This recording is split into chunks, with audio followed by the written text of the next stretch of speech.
Bapak Ibu, saudara-saudariku yang terkasih, para sahabat percikan hati yang baik. Sabda Tuhan hari ini, hari Kamis tanggal 14 Oktober 2021, diambil dari Injil Lukas bab 11 ayat 47 sampai dengan 54. Dalam Injil hari ini Yesus mengecam orang-orang Farisi dan ahli-ahli Taurat karena kemunafikan dan juga karena kepalsuan mereka. Celakalah kamu, sebab kamu membangun makam nabi-nabi, tetapi nenek moyangmu telah membunuh mereka. Dengan demikian kamu mengakui bahwa kamu membenarkan perbuatan-perbuatan nenek moyangmu, sebab mereka telah membunuh nabi-nabi itu dan kamu membangun makamnya. Saudara-saudariku yang terkasih, orang-orang Farisi menghormati nabi-nabi yang telah meninggal, tetapi hanya sebagai dalih dan menutup diri mereka terhadap Yesus yang telah hadir di tengah-tengah mereka sebagai Mesias. Bahkan mereka berusaha menganiaya Yesus, lalu mau membunuhnya. Demikian pun ahli-ahli Taurat. Mereka pun berlagak paham kitab suci tentang akhir zaman, tetapi tidak mengakui Yesus sebagai juru selamat dunia. Memang sebenarnya orang-orang Farisi dan ahli Taurat memiliki akar sejarah dan tujuan yang sangat mulia. Menolak penjajah dan memurnikan, menjaga kemurnian agama Yahudi dari unsur-unsur asing.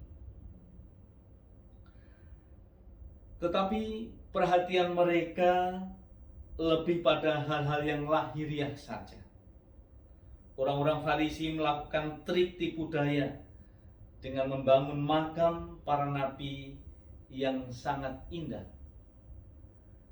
Dengan itu, secara lihai mereka bisa berkelit dari kewajiban atas kekejaman masa lalu dengan membunuh para nabi.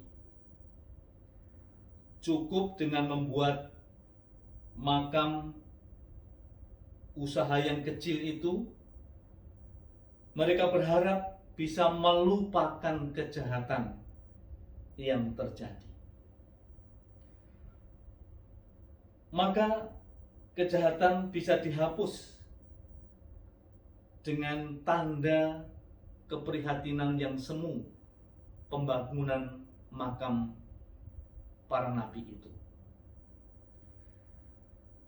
Saudara-saudaraku yang terkasih dalam Tuhan, Yesus berjumpa dengan orang yang berpura-pura menghormati para nabi dengan membangun makam mereka. Tetapi dengan itu mereka sebenarnya membenarkan nenek moyang yang telah membunuh para nabi itu.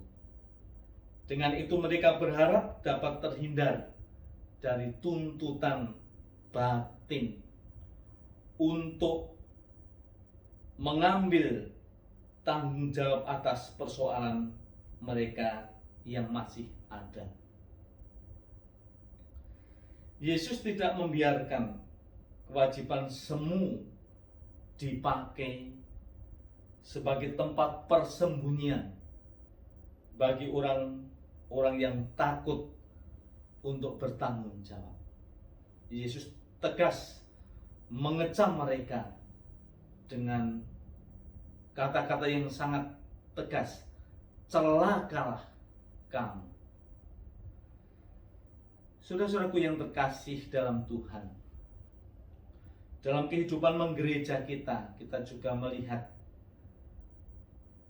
dan sebenarnya kita juga pantas bersyukur terhadap begitu banyak orang yang aktif dalam kehidupan menggereja, masuk dalam kelompok atau komunitas teritorial maupun juga kategorial. Tetapi masih harus dibarengi dengan kerendahan hati dan menghindari kesombongan rohani yang seringkali membawa kemunafikan dan hanya berujung pada kegiatan yang lahiriah saja.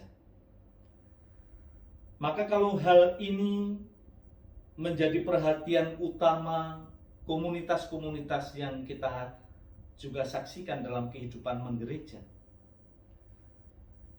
bisa jadi kita tidak mengenal Yesus secara lebih mendalam, hanya yang lahiriah saja.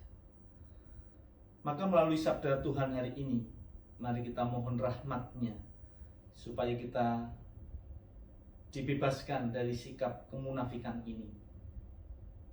Dan hari demi hari kita berusaha untuk hidup secara jujur, hidup dari kebebasan hati, kebebasan batin yang sudah Tuhan curahkan dalam hati kita masing-masing.